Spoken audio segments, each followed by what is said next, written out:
My name is Margaret. I'm 67 years old, and for a long time, I thought I had built a close-knit family. I was always that grandma who cared, who made rain cakes on cold days, who picked up the grandkids from school when their parents couldn't, and who melted every time I heard, "Grandma, tell one more story." My eldest son, Michael, married Jessica early on. At first, she seemed sweet, polite, a little reserved, but I never took that as a bad thing. I thought it was just her way. I did everything I could to please her, even when she made the occasional snide remark about my house, my cooking, or the way I talked to the kids. When the grandkids were born, Ethan first, then little Lily, my life found a new meaning. It was as if a part of me had been reborn. I took care of them with all the love in the world. When they were sick, it was my arms they ran to. When they got into trouble, they'd come to me before their mom could scold them. And that's when, without realizing it, the problem started. Jessica thought I was spoiling the kids. She said I was too permissive, that I never said no, that I let them do whatever they wanted. I tried to explain, saying I just wanted to be that grandma who spoils, who nurtures, who gives the kind of love the outside world often withholds. But to her, I was the problem. The visits started becoming less frequent, from once a week to every other week, then once a month. And then, one day, they just stopped. No fight, no warning, just silence. I started calling, texting, nothing. My son would say they were busy, going through a hectic phase, too much going on with the kids. But I could feel it. I knew. This wasn't about time. This was about distance.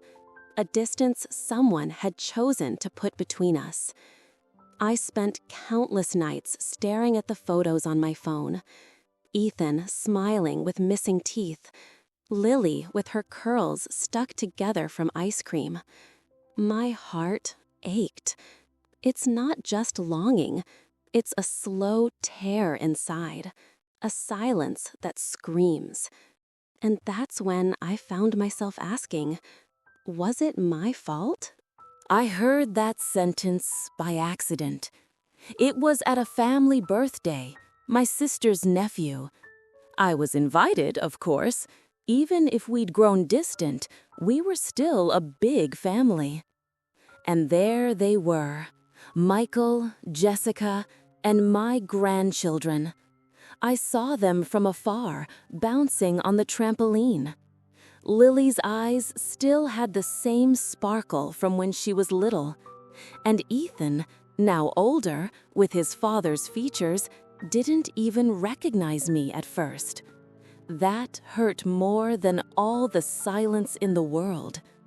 When I finally gathered the courage to walk closer, Jessica turned to a cousin of hers, not realizing I was standing nearby, and said it loud and clear.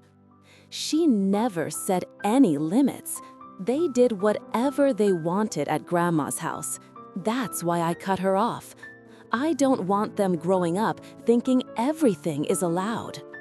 Right then, I froze, as if someone had ripped the ground from beneath my feet. I turned slowly and left without saying a word. I don't even know if they noticed I was leaving. I went back home with a shattered heart, trying to understand when offering love had become a mistake. Is spoiling a grandchild with cake, with hugs, with bedtime stories really a bad thing? Does letting them stay up 30 minutes later or eat sweets before lunch on a visit day make me an irresponsible grandmother? I started to doubt everything I had always believed in. And that night, for the first time in years, I cried like a child, a desperate, aching longing for everything I had lived with my grandchildren. But more than that, a longing for what I'll never live again. Lily will grow up, become a young lady. Ethan might go to college. And me? Where will I be? Just in memories that maybe won't even exist anymore. The following week was Lily's birthday. 7 years. 7 years of sweetness, intelligence, and that charming little way only she had. I remembered when she was just 2 and used to say that when she grew up, she wanted to be just like Grandma, wearing a floral apron and holding a cookie jar in hand. I prepared a simple gift, but it was full of love.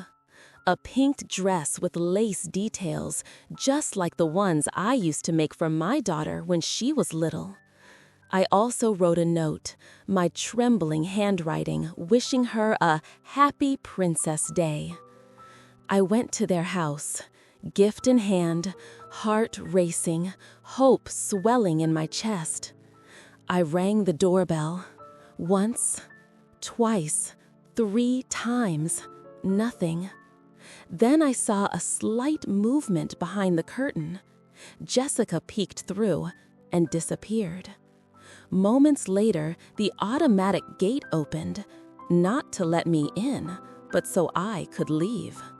Next to the gate, there was a note taped to the wall. Typed, cold, written by Michael. Out of respect for our family process, we kindly ask that you maintain distance for now. Lily would not understand your presence. It felt like I had been torn out of my own story, as if my existence no longer belonged in the script of their lives. I went back home with the gift still in my lap. I couldn't even eat. I stared at the empty chair at the table, the one where Lily used to sit to drink her warm chocolate milk and laugh at my same old stories. Everything was still in its place, except for me. The months that followed were silent, not the peaceful kind, but the kind that screams inside.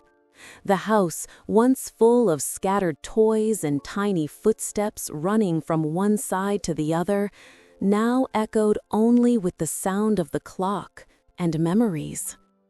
At Christmas, I prepared dinner like I always did, and the flan, Lily used to say, was straight from heaven.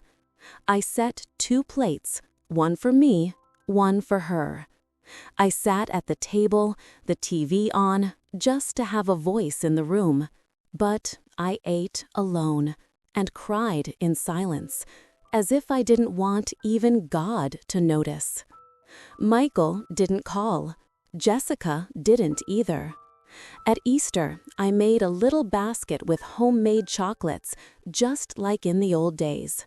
I went to their house once again, and once again, no one answered. The gate didn't move, but my heart did. It cracked. I started writing letters I never sent, imaginary conversations with my granddaughter where she'd say she missed me, that she remembered me. In one of them, I wrote, "If you ever read this, my little one, know that Grandma never stopped loving you, not for a second. Even from afar, I prayed for you every single day." I stopped visiting, not because I didn't want to, but out of respect, or maybe fear of being rejected again. I started living in constant hope for a phone call, a letter, any sign. But the silence, that one, always showed up on time. Years went by. Lily grew up, and how she grew. I didn't get to see her first day of school. I didn't see her first baby teeth fall out. I never got to hear her call me Grandma with that sweet, high-pitched voice she once promised. But life always finds a way to bring the truth to the surface, and sometimes it hurts. One day, at 14 years old, Lily started showing signs of anxiety. She refused to leave her room. She yelled at Jessica. She smashed her phone, threw her notebook to the floor, and screamed words that pierced like knives.